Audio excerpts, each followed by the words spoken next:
Welcome to the Cons and Ferris High School Sports Show. I'm Jeff DiVeronica, along with my longtime co-host and former boss, the Democrat Chronicle, if you didn't know, Steve Bradley. We do this thing here called our high school sports show. It's our 20th season on the air.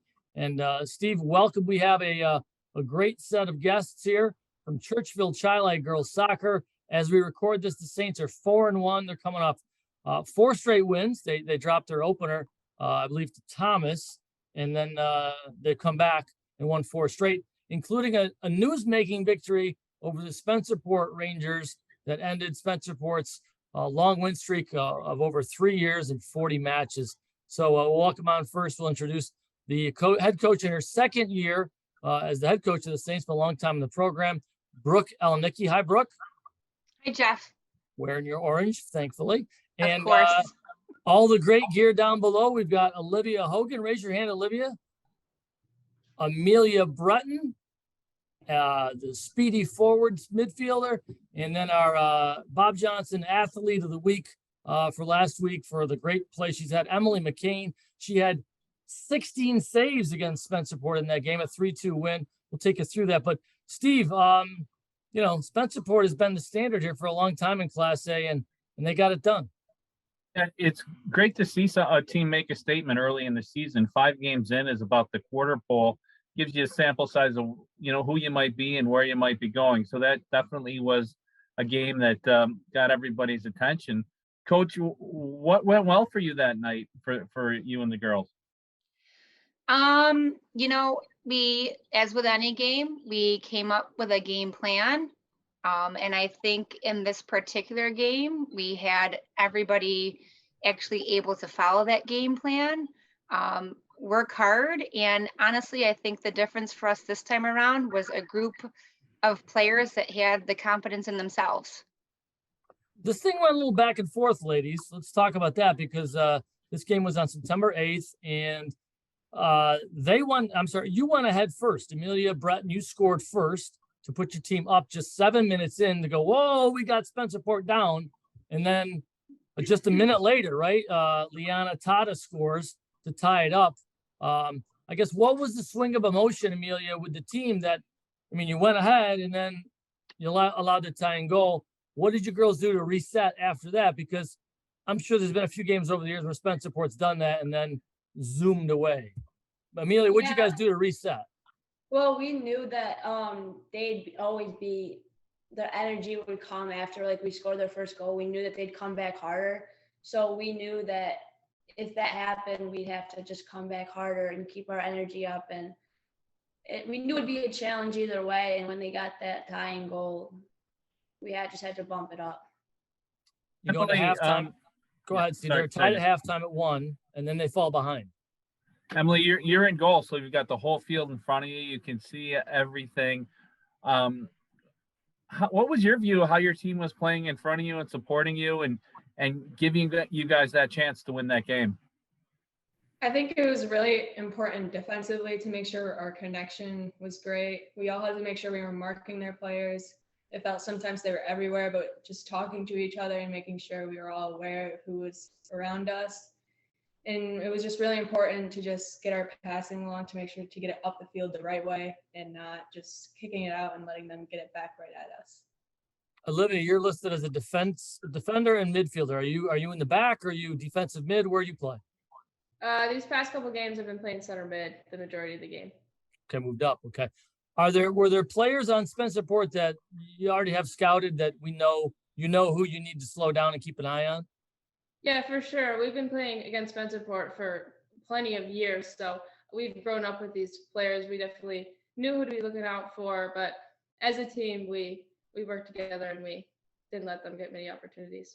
So then 9 minutes into the second half, Coach, Tata scores again, and now you're behind. And then what happened next was, I would think, just what beautiful for you to see. Then your team answers right back and ties it up. Addison McDonough on a goal, and I believe it was Keelan Mittermeier Parkman, who definitely uses up the character spaces there. Can you describe for me that goal, Coach? What was it like? And I guess what did it do for the energy of your squad to tie that thing right back up? Well, actually, we went up and we were tied 1-1 at half, but we went up 3-1 in the second half. Oh, well, my research apparently stinks. That's or the okay. Or the website's That's all off. right. Okay, or the website's off. So you go up 3-1. Yeah. So tell me about that then. You guys, then were you worried about going into protect mode? Yeah, against any opponent, but especially against an opponent like Spencerport, until that clock runs out of time, you can't put anything past them. So, a 2-1 lead was nice. A 3-1 lead felt even better. But then Spencerport being Spencerport, they get a good goal in with just over a minute left in regulation to make it 3-2. What was that last minute like, Amelia? You've got the lead and you can see the clock, time is on your side, but was it the longest minute of your life? It was. The clock was moving so slow. Every time I looked up, it was like 10 seconds gone, 5 seconds gone. And it was crazy because it was nerve-wracking, to be honest. You girls have come up through this program, so you know what Spencerport's been. What was the reaction like, Emily, after the final horn? What was the reaction like of this group? Was it like you'd won sectionals, or what was it like? It was a better feeling than I would say for sectionals. It was so unreal. I didn't feel like it was real. Just spending that reaction together was even better. I saw Amelia right away. She jumped into my arms. It was just the greatest feeling. Olivia, how about for you? Yeah, definitely. We were confident that, after years of losing to Spencerport, that this could be our year to really take over. So it was rewarding to be able to win after a really hard-working game. And Spencerport, such a good team, walked over congratulating us. So kudos to them for that. Yeah, Coach Schneider runs a pretty good outfit there. And oh, by the way, your coach is a Spencerport graduate, Coach Elnicky. So geez, how did that feel, ending the streak of your alma mater, Coach? Satisfying or? Yeah, it was certainly exciting. I think, added a little extra something just for me, having played there, quite a bit myself just a few years ago. And yeah, I think it added a little extra something special. But, I think the thing that was most important to me that we took away from that game was just, that these girls have worked so hard for years.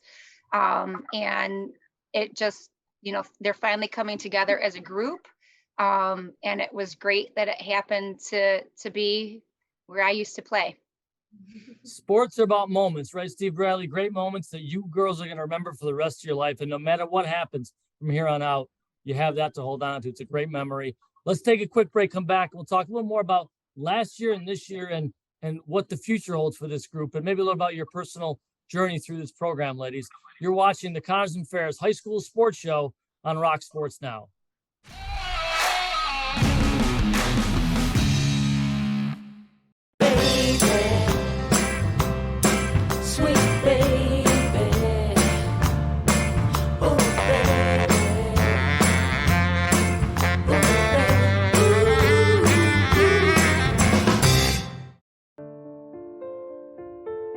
The best three things here at McQuaid are definitely the sports, the brotherhood, and the service to community. I think that's a really big, important thing that McQuaid stresses, which is part of creating a better and great man. You definitely feel a connection with your fellow students here. It's being all guy school. You're able to relate to each other on a personal level, and everyone's very welcoming here with open arms and willing to be your friend. While we celebrate 140 years of serving our community, the kind of delicious joy that lasts a lifetime, we look forward to serving you for 140 more. With hardworking, wholehearted, passionate people who will help shape new memories for generations to come.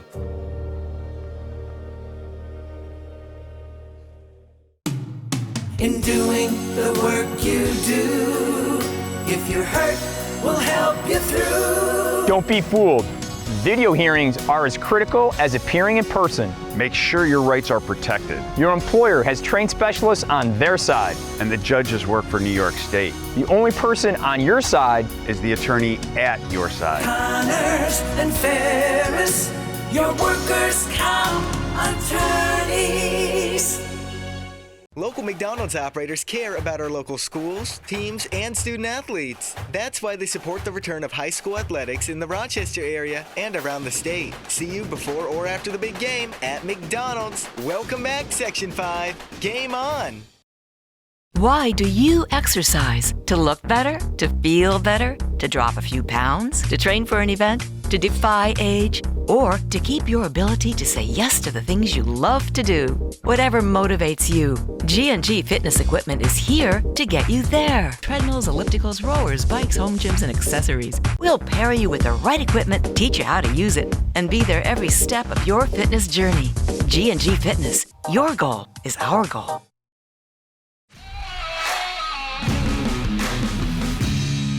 Welcome back to the Connors and Ferris High School Sports Show. Jeff DiVeronica and Steve Bradley talking some Section 5 girls soccer with one of the early season newsmakers, the Churchville-Chili Saints, with Coach Brooke Elnicky, Olivia Hogan, Emily McCane, and Amelia Breton, three of the key leaders for the squad, which returned about half the starters from last year. Team that made it to the semifinals, lost in overtime to Brighton in a match that we already talked about this, girls. It's going to fuel you when you start sectionals this year, right? No bad memories. Only good ones to make.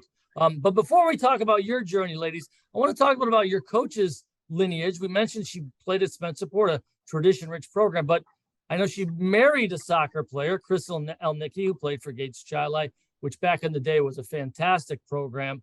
Mr. Coach Monterano as the coach.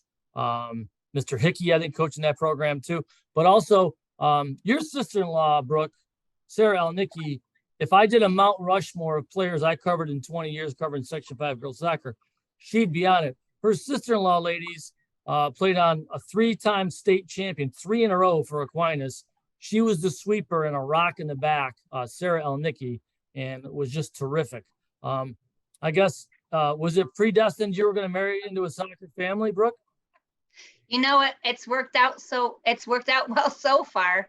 But it's funny now, you know, coaching in the area, when I introduce myself to opposing coaches, you know, always kind of, oh, I remember when you played in high school. I'm like, yeah, I did play, but I wasn't Elnicky then. So they're always thinking of Sarah. But, you know, it's nice because, you know, Sarah plays overseas. She's in Iceland right now. But when she is home, she helps Craig Demon coach a lot, and they help a lot of our Chile players.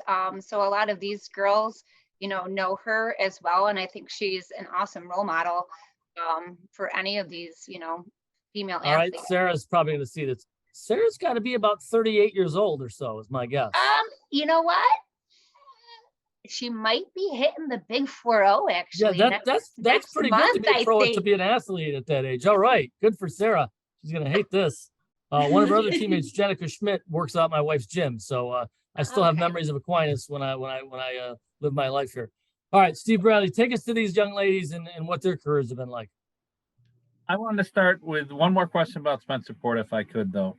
Olivia, you know, when you have a big win early in the season like that, does it give you a glimpse of maybe what this team can be and how far you can go, and just kind of, will that drive this team for the rest of the season, knowing that you can do that when you play at the top of your game? Yeah, for sure. Going into the season, I think that we were all confident that we would have a good and successful season. I think Spencerport really gave us that motivation to be able to continue, but the season's not as far from over, so we're gonna have to work every game. We're not gonna. So maybe just follow up with that. What's your background in soccer? Did you start kicking a ball as soon as you could walk or run, and how long have you been in the program? Well, I started playing house soccer when I was like 5th grade, and then a year later I started playing travel soccer for Chile Soccer Association.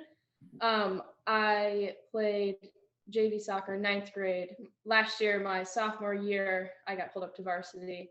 I played the majority of the season last year, so this is my junior year, 2nd year on varsity. It's kind of the baby of the group. And what about the two seniors here, Amelia and Emily? Have you been on the program for 2-3 years or longer? I got pulled up I played JV my 8th grade year, and then I played JV my 9th grade year, and then got pulled up to varsity for sectionals in 9th grade. And I've started since my sophomore year. 5 goals, half the team's goals as we record this right now. How about you, Emily? I played JV my 9th and 10th grade year, and then I've been playing on varsity since my junior year. So. And I remember your brother was a very good player for the boys team, and you all can thank Coach Mahoney for putting you all on my radar. He texted me the other night and said they just beat Spencerport, and I was like, okay. And then Steve, tell us about Amelia's brother. Well, her brother Ethan was one of the top goaltenders in Section 5 hockey a couple years ago. Made some amazing saves, highlight saves that Sports Center worthy. I was joking with her a couple minutes ago. Ethan stopped all these shots, and Amelia's got five goals in the start of the season. How did you get your goal scoring touch? And did you shoot pucks on your brother or soccer balls on your brother? Learn to pick corners? How did we get this going here? It for sure was never soccer. He wouldn't touch a soccer ball if I tried, so it had to be hockey. Although it was with my hands, I guess from there. Little knee hockey in the basement? Always. Emily, let me ask you about being a goalie. Who put you in goal for the first time? How long have you been a goalie? And I want to ask you then about what advice would you give to a young kid who has to deal with the pressure of being in that position? My older brother, I have 2 brothers. He was actually a goalie, and he really inspired me. I was watching him through his high school career while I was in 5th grade. And I think that year I really decided I want to try for this. And that's when from 5th grade through 7th grade, I was playing field and in net. But in 8th grade, I really decided this is the position I want to play. And in 8th grade, I started to get serious. And my advice for little younger kids would be that you don't have to start out at a younger age. I think people assume that I started being a goalie once I started touching a soccer ball, which isn't true. I was a very late starter, but that doesn't depend on how much skill you could have or what type of player you could be. It just really depends on what you put into it and how hard you play at every practice. Coach, this is usually Jeff's question, but could you just break down what each player that we're looking at brings to the team and kind of their strengths and maybe what they may bring off the field as well? Sure. It's funny to hear Emily talk about when she played on the field, because I think Amelia and Liv would agree that just her personality is perfect for a goalie. It's hard to imagine her with her personality anywhere else. She's such a vocal leader for us from back in the net. And I think her confidence is really shining so far this season. It's great to have a captain back in the net. It's great to have Liv in the middle, helping to control the ball. She's not always, getting the accolades with the goal scoring like Amelia or the saves like Emily, but she is that workhorse on the field that's winning the ball for us and distributing it to her teammates' feet to be able to create offensive opportunities for us. And then, of course, Amelia, we already know that she's scoring a couple of goals this season. She was our leading goal scorer last season as well.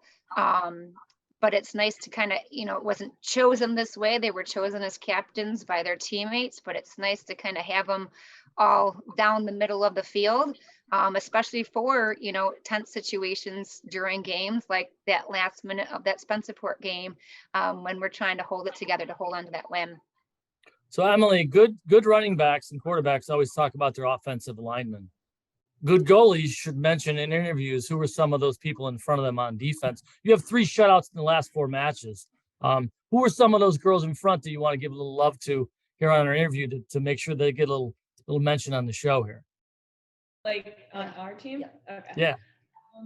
Definitely Jenna Northup. She plays up top with Amelia. They play together. Taylor Carrito, she really has the speed up front for them too. Give a lot of assists. Oh. Defenders. Wait. Do defenders, it's fine. Okay.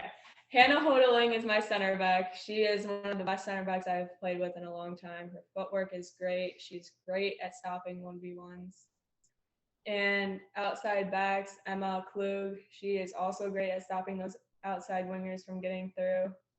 And then Abby Meinwieser is another outside back. She's one of our shorter ones, but she is one of the stronger ones on our team. And she has the speed and the skills to stop anyone. And definitely Addie McDonough. She is probably the fastest person on our team, one of the faster ones, and has the length, and she is one of my favorite defenders too. Olivia, what's it like having a goalie like Emily back there? How much does that help the team?